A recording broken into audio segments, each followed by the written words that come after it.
What is up, fellow Insomniacs? Today we have some more genuine Toyota parts action going on, and we got another maintenance video. So we are going to be replacing my front disc brake pads on the Tacoma, which is cool. So there's the part number for you if you need it.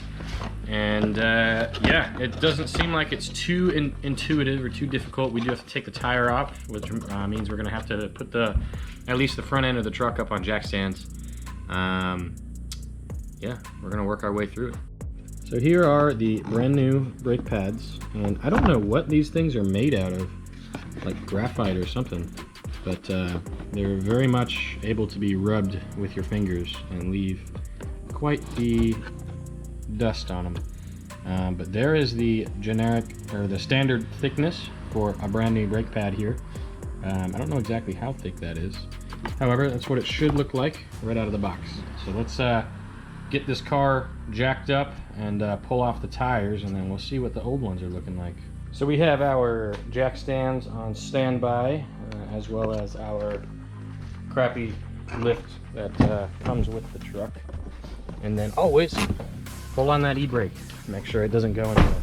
So we're gonna get under here, or I'm actually gonna brake torque on the tires first, because it makes it easy to get the lug nuts off.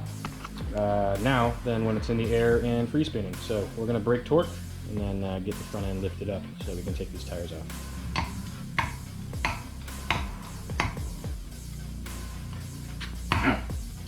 Damn.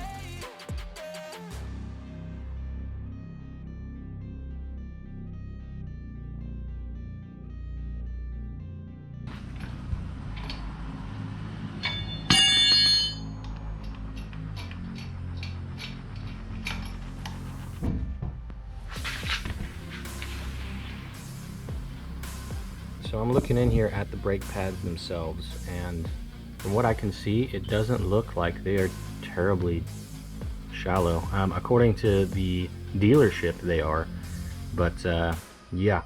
So I'm gonna swing the wheel just to give me a little bit more clearance to get to the caliper here, and I should be able to do that with the car in accessory mode. Yeah. Goes. Turn it off. And now we have full view of the caliper itself. So the process is relatively simple. So we undo the clips that are holding in these two pins right here. We're going to take this clip off of these two spots right here on the actual brake pads themselves.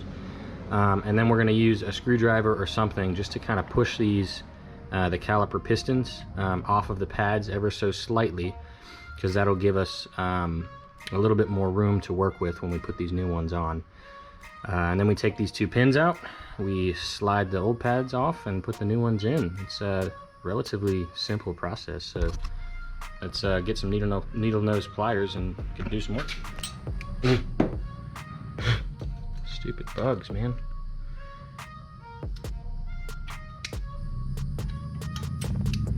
So those come off just like that, and this one should pop out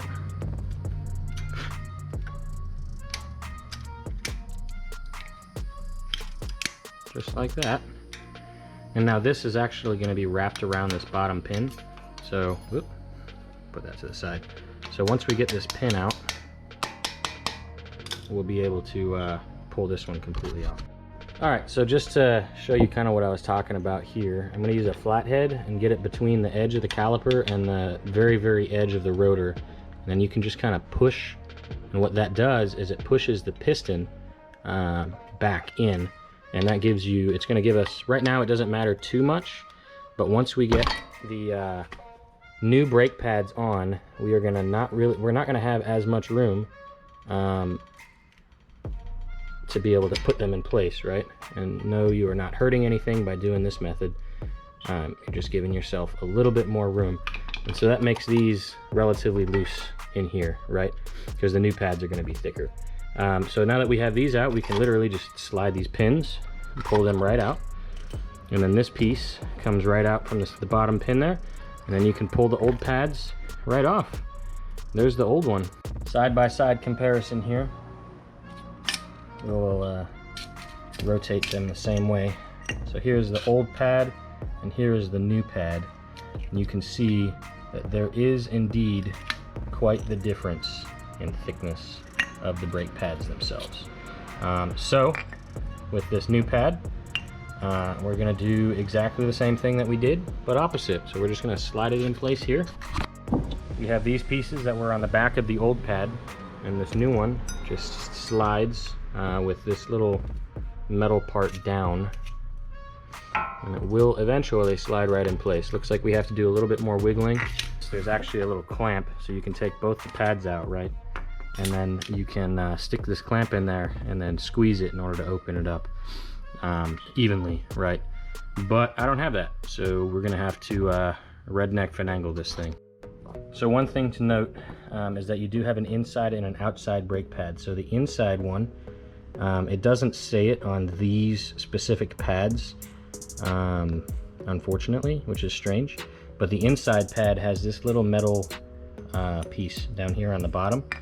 The outside pads do not have that metal piece. So that's kind of how you can distinguish between the two different ones. But there we go, the pads are installed. So we can get these pins slid right back in. And you may have to kind of wiggle these pads around ever so slightly to get them aligned just right. And don't forget that this bottom one, we have this piece that has to go right back in. So we can kind of pinch that and align it to the holes, run that pin through there, and then work it. Sorry, I'm doing this one-handed, so it's a little bit more difficult here. But just kind of work it in place until the pin goes through just like that. And then these, oh, actually, this is on backwards, hold up. All right, that's better. So this part needs to be sitting on top. And then we can put this top piece back on. Work it right through. And then this one, you have this little hook here, which hooks right into, there's a hole right there. And then these are gonna bend up, and this one is gonna go over top and down inside this pin here. If I can make it work, just like that.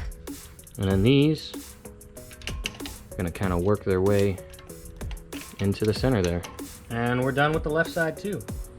Or sorry, the right side, passenger side. So I probably should have been looking at this the whole time, but you can see the brake fluid very faintly in there, but it's still right between the two lines. So it is very good. So, like I was saying, before I rudely interrupted myself, one thing that we do want to do is pump the brake pads, or the brake pedal. Let's turn the car real quick. So we want to pump the brake pads, or brake pedal, a few times, just so that we can make sure that it's seated properly on the actual disc. So that is perfect. So I straightened out the wheels again. So we are going to get these tires mounted back up on here and then torque down, and then we'll bring it up off of the jacks.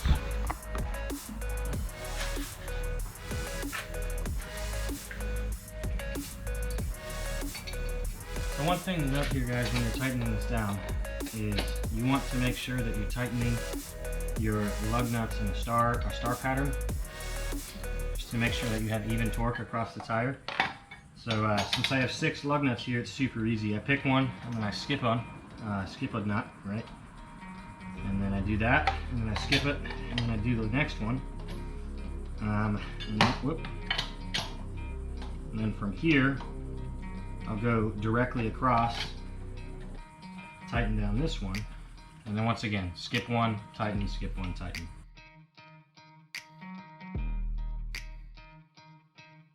So we got our trusty torque wrench here with our, what is it, 13/16? Yeah, 13/16 nut on the end, or socket. And I have it set to 85 pounds. Looking online and whatnot, I couldn't really see any specific torque value listed for the Tacoma. Most people did somewhere between 80 and 110 foot-pounds of torque. So I'm going to go with 85.